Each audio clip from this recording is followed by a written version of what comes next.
I'm doing some pre-inspection on the bus before we get back out on the road, and as you can see here, I'm just going over the belts because these are one of those things that if they fail, it's going to be much harder to replace these items or fix these things, sourcing the parts on the road, than it would be if I was parked somewhere for an extended period of time. So here on the other belt, there's also some cracks.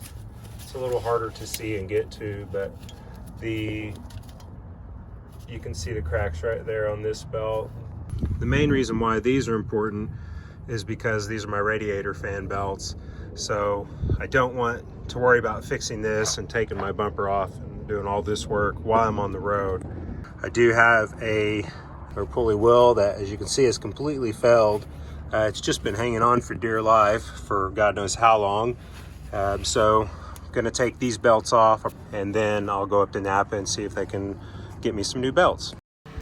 When we bought our bus, the previous owners left us a tote filled with multiple belts that went to our engine.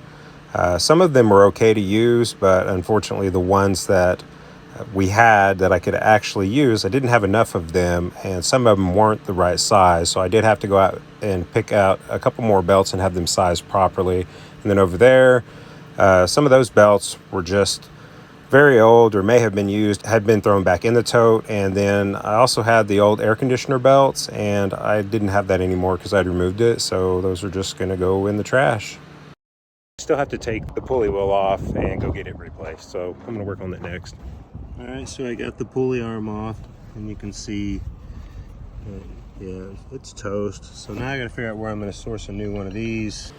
So I later realized that the bolts actually just come off of the positioner arm there, and I was able to source those after making multiple phone calls and reaching out to people on Facebook groups. But I sourced a new bolt, and it was a pretty easy direct replacement. And then as for the pulley bearings, that was pretty simple. There was a bearing shop right around the corner from where I'm at. All right, so I just got the other bolt. It's been a week.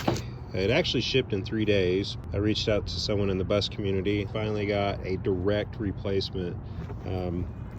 They just happen to have one from new old stock. So that is the part number. Paid 40 bucks for it, and shipping was about 20, but I'm not mad because who knows how many of these are left in the universe right now. And this is such a specialty item. Having it made would probably cost me just as much. So now we're gonna get that and the flywheel put together, and then we're gonna come over here, start getting the pulley put back on. And then for this, these are the wires I cut for my charge, for the tail lights and the charge. And I actually bought these cool little things, basically just like factory wire harness plugs. Super cool. I'll just put my wires in there, and they're weatherproof, so they come with these little rubber gaskets, and they have the pins and the tool. I'm gonna go ahead, and if you look here, you can see how nasty these are. My Jake brake wires, and this is all pretty grody. And I'm gonna take all this, I'm gonna take this harness out and this harness out, and that runs over to my temperature sensor here, and then these two switches here. And I'm just gonna pull all of that out. I got my other Jake brake right in there, the wire for that one, and it's pretty gnarly. It just feeds back, and it's all grody underneath there. So I'm just gonna pull it out and redo the entire clip with some new wire and new sheathing. So I figured since I'm back here, it'd be just a good idea to get it done. You can see here, it's just super nasty, but I've pulled the sheathing off of, this was what controlled my Jake brake, and as you can see, the wire, just as I bend it, it was breaking in certain areas. So definitely time to just redo this and get some of these nasty connections out of here. And I've got some new connectors I'm going to be putting on. There's really not anything wrong with this one.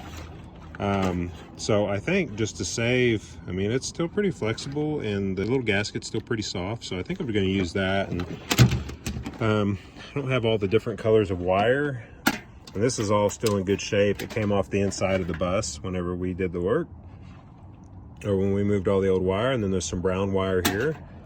Okay, so I've cleaned my little harnesses up. Here's one of the old ones. And I didn't get the same color wire. I just used some old wire I had that's brown. And what I'll do is check continuity before I connect them all, so that I know which one goes where. But for the most part, I have them separated for where they need to go on both of these. So, and then I cut these a certain way so that I would know which one of these is on the correct side of this plug. So just do little things to make sure you know, like do different little things so that you know where the wires are going to go. But just on a side note, if you've never worked with this kind of sheathing before, it's good to have a heat gun to kind of melt the ends as soon as you cut it, or zip tie it in place because it'll start unraveling immediately. So this stuff can be tricky to work with. But what I like to do is I make it a little longer than I need it, and then I will zip tie it in place, and then I will roll this past that point and zip tie it again, and that'll keep it locked down. The other thing too is you can use black tape to hold it down, and then I always put a little zip tie over my black tape end so that it doesn't unravel. So just a good little tip. You can use heat shrink too, but when you're trying to melt the heat shrink, it can also melt this sheathing too, so just be careful. And also they give you these little tools to align the little spade tips when you're trying to put them into the clip. So how I figure out which one needs to be corrected is if you look at them, 4 of them are straight, but that one's kind of bent off to the side. So you just take this key, you just take your key and try to move it over a little bit. All my wires are the same color, so I just use my multimeter and check continuity before I connected everything up to where it goes. And I made little white marks. You can't see it now, but I made white marks on all of these little clips or all these little terminal connects so that I knew which color from the old harness went where. And then of course these were pretty easy to tell the difference between, but just reran all the wire with sheathing behind there, rerouted it down to where it needs to go. I got my Jake brake hooked back up there, and I even put some wire sheathing around there, and I use those zip ties to hold the sheathing in place onto the terminals. And then I just did my best. I did the best I could. Did the best I could on the Jake brakes here, so there's no way to really get down in there. At least I got the butt connector heat shrank and connected together. So definitely a much better situation than it was before. Those worked great. It turned out okay. I could probably do some tightening up on the sheathing here just to clean things up, but for now they're waterproof with these little gaskets in there, and these worked out pretty good. So now if I take my bumper off again, I don't have to cut the wires. I can just disconnect them here. So one of these is a charge wire for the towed vehicle, and the other is the parking lights and stuff. Now the only thing left to do is just fire it up and make sure everything works. Did get a new bearing on, and I got the new part.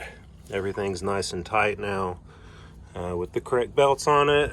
I've got these belts back here on, and I had to have a little bit of a hand adjusting the pulleys. I had to loosen them both up completely. But the bus hasn't been ran in about a month. And so right now, I've had my block warmer plugged in, and it's been plugged in for about an hour, but it's actually a little bit of it's warming up here in Tucson, but we'll see what it does. Hasn't been started in about a month.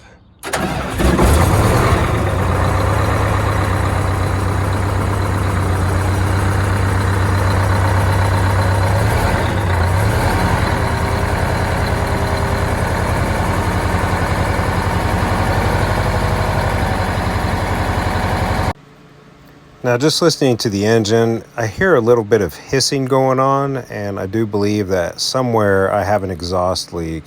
And right around my headers, I'm noticing a little bit of what would be just some exhaust soot. So I'm guessing that at some point I'll have to go back and install exhaust manifold gaskets.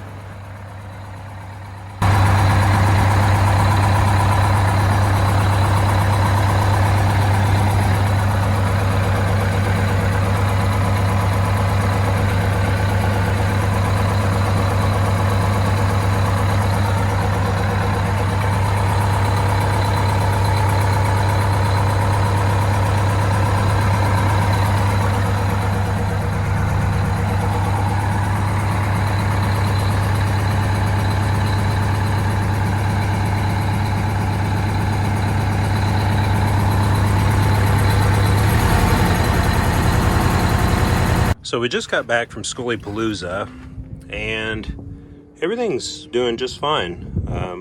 I did notice that after we were parked for a while, I noticed an oil leak coming from not quite where the slobber tubes are, but I'll show you in a little clip. And you can see I had a little puddle on both sides, and I'm pretty sure it's about time to replace the oil pan gasket. And the clips work just fine. All of my temperature gauges work just fine.